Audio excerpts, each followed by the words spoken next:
So it played out in a natural progression, again, of the collective consciousness. We've all been raised to understand IQ and what's your IQ, and for almost 100 years, I don't know, maybe the 50s or so.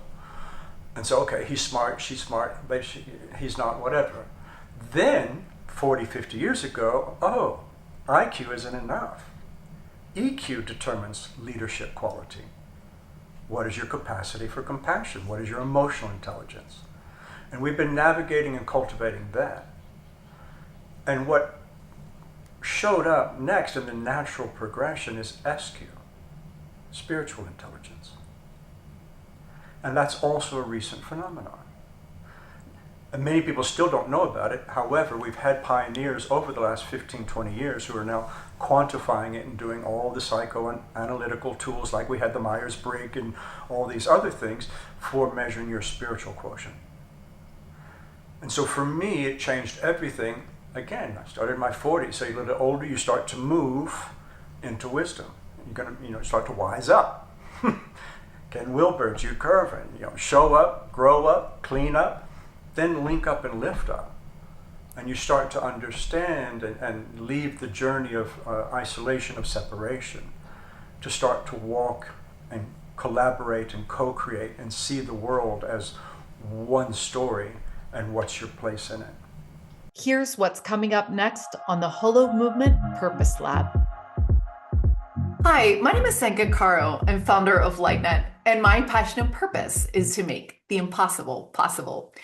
I am here today with Gil Agnew. He is an incredible thinker, a futurist, and he has really focused on bringing more beauty and meaning to the world. After leaving his corporate job, he has really focused on doing that, bringing together Western science and global spirituality. He co-founded the whole worldview with Caravan. And by the way, he is going to be joining us in the Wave in Portugal. This is happening in Cascais near Lisbon. So many smart people, fun people are going to be sipping craft cocktails and having beautiful meals on the beach and really getting to know each other in this incredible cultural, musical, scientific exploration that we always do every year. And it's coming up at the end of May. We will see you there, and welcome, Gil, to this episode of Awaken Your Purpose. We have to be careful to try and hang too much on purpose. Like I said, it's not quite jargon bingo right now, but close, all right? Purpose is not one thing. And what I did learn is just because you go find out your purpose doesn't mean you'll do it.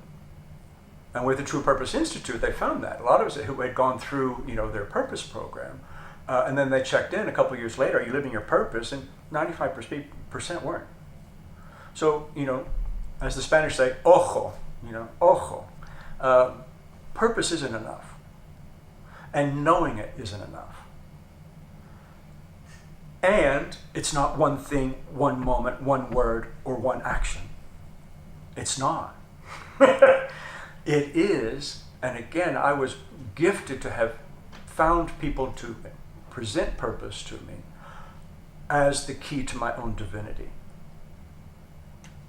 And one of the principal ways they do that, you say, well, we all want to create heaven on earth, heaven the unseen, on earth the seen. And Planck said that 100 years ago, the physicist. The minute we start focusing on the 96% of the invisible universe, will we even dare to understand the 4% visible? So purpose is not a solve-all by any means. The point is to get you to open to all of your interior resources and sources and learn to co-create with them. And so the answer to your question, purpose isn't a thing, it's a process of understanding, of experiencing, and then embodying your whole self and learning to co-create the next scene in your movie in the world around us with that all-knowingness. That's creating heaven on earth in the capacity and the calling we're all being asked to make. To evolve the rule set to play an infinite game. For more, watch the full episode, which will be aired on Monday. Or you can find this story on our podcast, Awaken Your Purpose. To find your passion and purpose, join us at hollowmovement.net/purpose.